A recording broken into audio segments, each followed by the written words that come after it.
Անվտանգություն, տնտեսություն, ռեֆորմներ։ Սա կարգախոս չէ, սա Հայաստանի նոր ուղեգիծն է։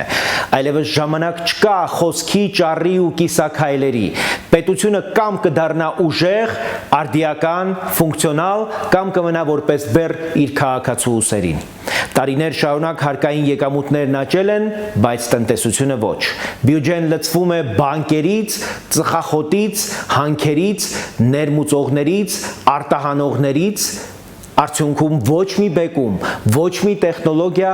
ոչ մի ապագա։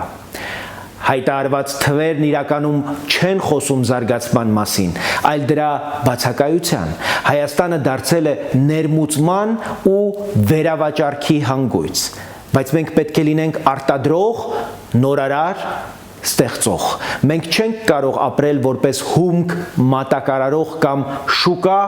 ուրիշների տնտեսությունների համար։ Հայաստանը պետք է դառնա ինժեներական, տեխնոլոգիական, արհեստական բանականությամբ զինված պետություն, ոչ թե ծրագրավորող, արտահանող, այլ տեխնոլոգիա արտադրող երկիր, ոչ թե դիտարկվող երկիր, այլ տիեզերք վերահսկող։ Պետք է արձակել մեր սեփական արբանյակները, կառուցել ավտոմատ գործարաններ, ստեղծել էներգետիկ անկախություն, զարգացնել հողմային, արևային միջուկային պաշարները։